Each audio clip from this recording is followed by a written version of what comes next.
새벽에 나온 모든 분들에게 하나님께서 말씀의 능력과 기도 응답 주시기를 소망합니다. 오늘 우리는 계속해서 이 다윗의 아들 압살롬이 이제 도망을 갔습니다. 3년이 지났죠. 다윗의 마음은 아버지의 마음이기 때문에 또 아들을 그리워합니다. 이제 모든 것은 다 끝났고 이제 돌아오고 만났으면 좋겠다라는 이 마음을 갖고 있는데 명분이 없죠. 살인자인 아들을 어떻게 되돌아오게 할 수 있을까? 또 자기도 사실 할 말이 없습니다. 자기도 더한 악을 저질렀기 때문에 이럴 수도 없고 저럴 수도 없는 참 어려운 시간을 보내고 있습니다. 이럴 때 우리는 어떻게 해야 할까요? 분명한 것은 문제가 있고 이 문제는 해결을 해야 될 상황인데 해결할 방법을 찾지를 못합니다. 그래서 시간만 속절없이 흘러가고 있죠. 이걸 옆에 있던 신하 요압이 보고 더 이상은 이게 안 되겠다고 생각을 했던 것 같습니다. 계속 이걸 방치했다가는 왕이 지금 마음을 자꾸 여기에 뺏기니까 나라를 지혜롭게 다스려야 되고 분별력 있게 이것저것 탁 통치를 해야 되는데 에너지가 너무 이쪽으로 간다 생각을 하니까 이제 본인이 나서기 시작을 했다는 것이죠. 그래서 여러분 첫 번째로 한번 좀 잠깐 볼까요? 이게 굉장히 중요한 내용인데요.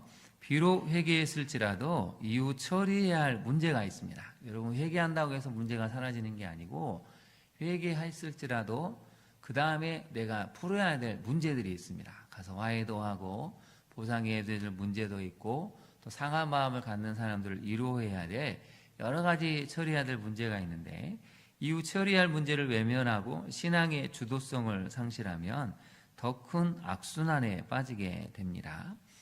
여러분 다윗은 주도성을 가져야 됩니다. 내가 비록 잘못해서 이 암논이 죽고 압살롬이 도망가는 이 상황이 벌어졌지만 이제는 이 상황을 수습을 해야 되겠구나. 내가 아버지로서 왕으로서 이 문제를 어떻게 해결해야 되지?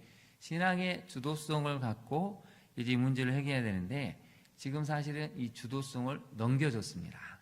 요압이 주도성을 가져버렸다는 것이죠. 그래서 압살롬이 돌아오긴 했지만 결국 진정한 화해가 이루어지지 못해서 나중에 압살롬이 반역을 하는 엄청난 일이 일어나게 되죠. 여러분 신앙은 주도적인 것입니다.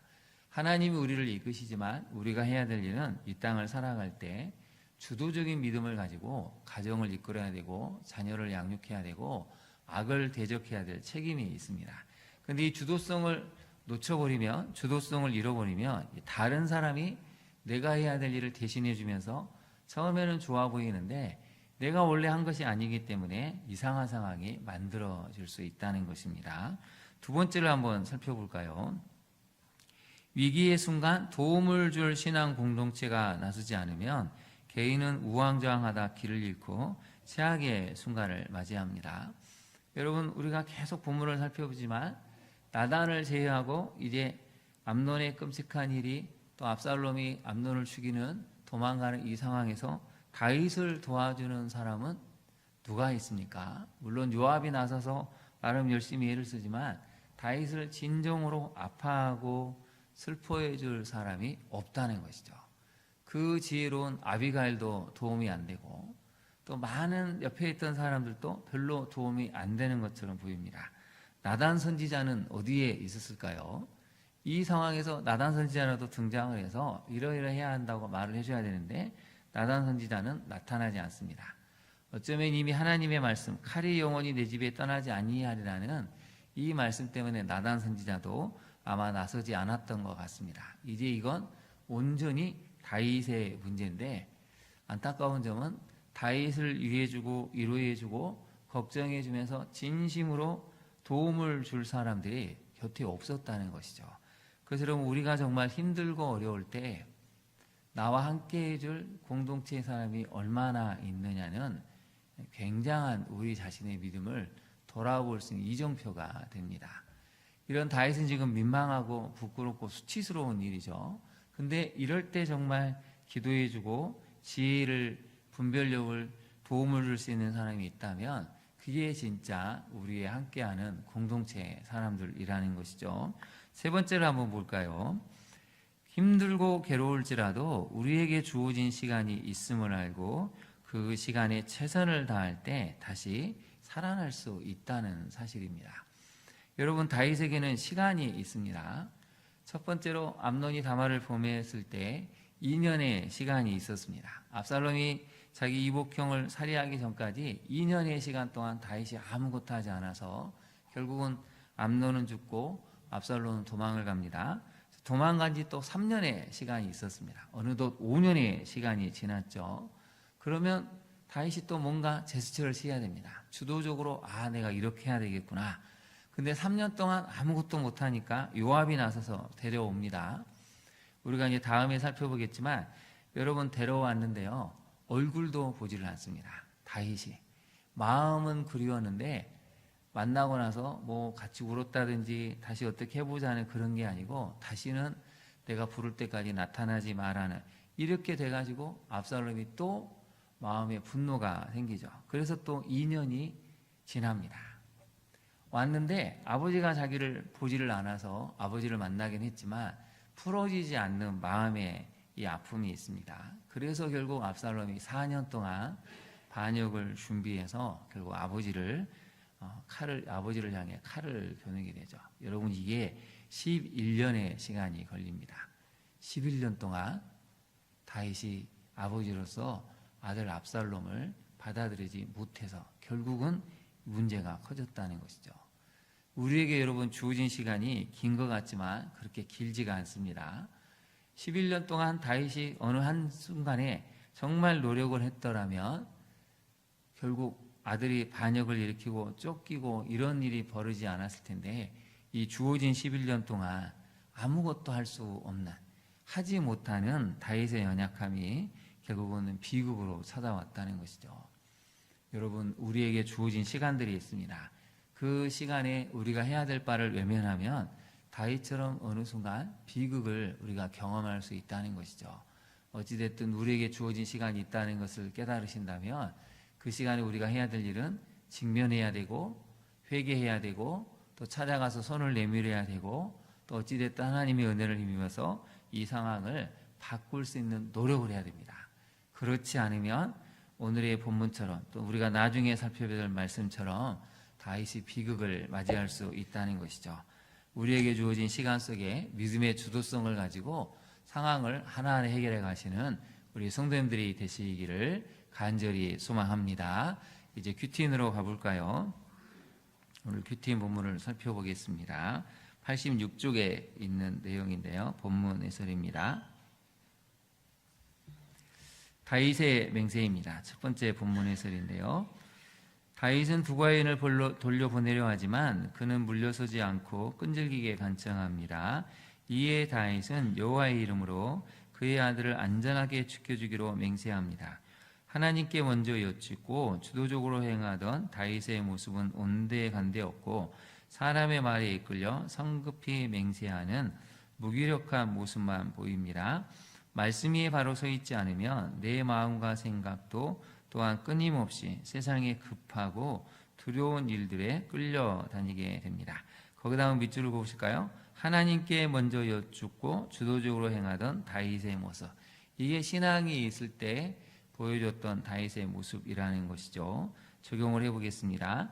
요즘 나는 급하고 두려운 일에 쫓겨다니니라 정작 하나님께 묻는 것을 놓치고 있진 않습니까? 두 번째 본문 해설입니다. 죄 있는 사람이죠. 다윗의 맹세에 두가의 여인이 압살롬 이야기를 꺼냅니다. 그녀는 가상의 살인자 아들은 살려주겠다면서 정작 자기 아들은 내쫓은 다윗 왕의 모습을 지적합니다. 여인의 말은 그럴듯해 보입니다. 하지만 죄의 징계와 회개 없는 기회는 하나님의 정의가 아닙니다. 허물을 무조건 덮어주는 것이 사랑은 아닙니다. 사랑은 징계해서라도 죄에서 돌이키게 하는 것입니다. 진정한 정의는 죄에 대해 합당한 공의를 행하는 것으로부터 시작됩니다. 거기에다 밑줄을 그어보실까요? 죄의 징계와 회개 없는 기한은 하나님의 정의가 아니라는 것이죠. 온전한 회개가 있고 또 하나님 앞에서 이 죄에 대한 책임을 질 때 그때 온전한 하나님의 공의와 정의가 이루어진다는 뜻입니다.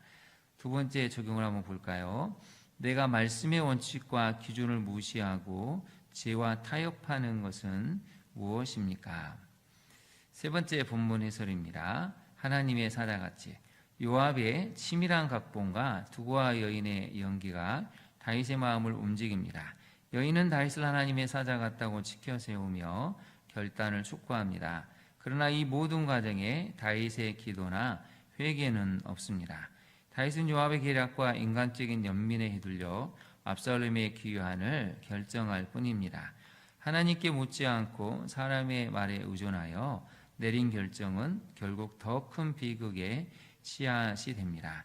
명철한 판단은 오직 하나님을 경외할 때만 나옵니다. 그다음 밑줄을 보실까요? 명철한 판단은 오직 하나님을 경외할 때만 나온다는 것이죠. 세 번째 적용을 살펴볼까요? 하나님의 말씀보다 내 경험과 지식, 사람의 칭찬을 더 의지하여 결정을 내리진 않습니까? 우리 기도하기를 같이 한번 읽어보겠습니다. 십자가를 지기 싫어 말씀과 제 경험보다 지식을 더 의지했습니다. 세상의 높은 자리만 탐하며 정작 주님이 허락하신 사명의 자리를 가볍게 여긴 것을 용서해 주옵소서. 오늘 하루 사람의 말이나 제 감정에 휘둘리지 않고 저의 십자가를 잘 지고 가게 하옵소서. 아멘. 묵상 간증입니다. 침묵에서 소통으로 김민정 성도님의 간증입니다. 조용하고 성실해 보이는 남편과 재혼했지만 예상과 달리 남편은 자주 화를 냈습니다. 저는 당시 4살이던 제 딸이 상처받을까 봐 보호하려 했었는데 그 모습이 남편에게 편먹는 것처럼 보였는지 부부관계는 점점 더 나빠졌습니다. 그렇게 끝없는 전쟁을 치르며 살다가 가족 모두 큐티하는 공동체로 인도되었습니다. 말씀을 들으며 내 마음대로 이혼하고 재혼한 제가 딸한테 큰 상처를 준 문제 엄마임을 깨달았습니다. 요즘 저희 부부는 예전처럼 육탄전을 벌이거나 경찰을 부르지는 않습니다. 말씀 앞에 자기 자신과 상황을 객관적으로 보려고 각자 침묵의 시간을 가지니 서로 비방하는 횟수도 많이 줄었습니다. 하지만 남편의 침묵이 하루 이틀을 지나 더 길어질 때가 있는데 그러면 저는 벌받는 느낌이 들어 마음이 답답하고 어렵습니다. 여러분 거기다 한번 네모를 쳐보실까요? 큐티하는 공동체로 인도됐다는 것이죠. 여러분 교회가 어떤 공동체냐는 중요합니다. 우리 교회는 박사가 많아요. 박사 공동체입니까? 우리 교회는 성공한 사업가가 많아요. 사업가 공동체를 내세울까요? 성공한 사람, 유명한 인류대학을 다닌 사람, 여러분 그게 중요한 게 아니고 교회는 말씀 묵상과 기도, 성령 충만한 공동체냐가 중요하죠. 여러분 이 부부가 얼마나 부부싸움을 심하게 했는지 부부가 막 몸싸움, 육탄전을 벌이기도 하고 경찰을 부를 정도로 심하게 싸웠다는 것입니다. 아마 접시도 깨지고 집안의 기물이 파손되었으니 이 4살 난 딸이 얼마나 무서웠겠습니까? 그런데 큐티하는 공동체로 오니까 스스로 죄를 돌아보고 회개하게 됐다는 것이죠. 그 다음 단락을 살펴볼까요?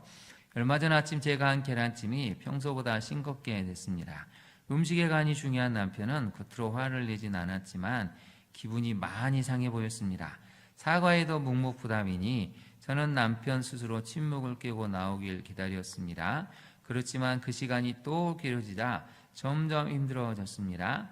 그런데 오늘 두고와 여인의 끈질긴 간청에 넘어가 성급히 맹세하는 다윗을 보면서 남편의 침묵이 길어지는 데는 남편에 대한 피해의식이 남아있는 제게도 문제가 있음을 알게 되었습니다. 의견이 다르고 마찰이 있어도 구원의 관점으로 남편에 다가가 대화해야 되는데 저는 아직도 거절받는 것이 두려워 남편에게 먼저 다가가지 못하고 있습니다. 온전한 사랑이 두려움을 내쫓는다고 하셨는데 이제는 하나님이 제게 주신 사랑에 힘입어 남편에게 담대히 다가가 믿음 안에서 소통하는 부부가 되길 소망합니다. 거기다 한번 밑줄을 그어보실까요? 남편에 대한 피해의식이 있죠. 또 거절받는 것이 두렵다고 합니다. 거기다 한번 밑줄을 그어보실까요? 여러분 우리가 힘든 이유는 피해의식이 있죠. 세상을 살다 보면 여러 가지 상처 때문에 피해의식이 있을 수 있고 또 사람이 나를 거절하면 어떡하지? 그래서 거절에 대한 두려움이 있는데 여러분 온전한 사랑이 두려움을 내쫓는 것입니다. 하나님의 사랑을 알수록 이런 피해의식도 극복하게 되고 거절받는 두려움도 극복하는 것을 이 김민정 성도님이 잘 보여주고 있습니다. 적용하기를 한번 볼까요? 남편의 불안하고 조급한 마음을 만져주시길 매일 기도하겠습니다. 남편에게 날마다 감사와 칭찬의 말을 한마디씩 하겠습니다. 네, 기도하겠습니다. 하나님, 오늘 본문의 말씀을 통해 우리가 처리해야 될 문제를 외면하지 않고 믿음의 주도성을 가지고 해결할 수 있는 담대함을 갖기를 원합니다. 하나님, 다윗이 이렇게 사면초가의 상황에 있었을 때 정작 다윗을 도와줄 신앙 공동체 사람들이 없었음을 보게 됩니다. 우리가 때로는 실수하고 허물로 넘어졌을 때 정말 우리를 위로하고 다시 한번 손을 잡아줄 믿음의 공동체, 말씀 묵상 공동체가 우리 교회 모든 성도들이 서로가 되어주는 귀한 공동체로 거듭나기를 소망합니다. 우리에게 주어진 시간이 짧습니다. 다윗처럼 11년의 시간을 결국은 허비했을 때 아들이 자신을 향해 반역의 칼을 들 줄 누가 알았겠습니까? 우리에게 주어진 시간이 있음을 알고 부부 간에, 부모와 자녀 간에, 성도 간에 서로 화해하고 용서하며 서로 하나님이 주시는 풍성한 삶을 향해 갈 수 있는 우리 모두가 되게 하여 주옵소서. 예수님 이름으로 기도합니다. 아멘. 하늘에 계신 우리 아버지, 아버지의 이름을 거룩하게 하시며 아버지의 나라가 오게 하시며 아버지의 뜻이 하늘에서와 같이 땅에서도 이루어지게 하소서. 오늘 우리에게 일용할 양식을 주시고 우리가 우리에게 잘못한 사람을 용서하여 준 것 같이 우리 죄를 용서하여 주시고 우리를 시험에 빠지지 않게 하시고 악에서 구하소서. 나라와 권능과 영광이 영원히 아버지의 것입니다. 아멘. 함께 기도하겠습니다. 오늘의 말씀을 기억하고 하나님, 우리가 처리해야 될 문제, 신앙의 주도성, 이 믿음의 주도성을 가지고 적극적으로 나서 해결할 수 있는 믿음을 달라고 기도해야 되겠습니다. 무엇보다도 부부간에, 부모와 자녀간에, 성도간에 어렵고 힘들 때 좋은 믿음의 공동체, 신앙의 공동체가 되어서 서로를 도와줄 수 있는 귀한 믿음의 사람들이 되게 해달라고 기도해야 되겠습니다. 무엇보다도 우리에게 주어진 시간이 그렇게 많지 않음을 깨닫고 서로 화해하고 손을 내밀어주고 정말 문제를 해결을 위해서 다시 한번 노력해 갈 수 있는 우리 모두가 될 수 있도록 또 여러분의 자녀들이 믿음을 가지고 이 세상을 힘차게 살아갈 수 있는 담대함을 달라고 우리 시간 주님의 이름 부른 다음에 기도하도록 하겠습니다. 주여, 주여, 주여.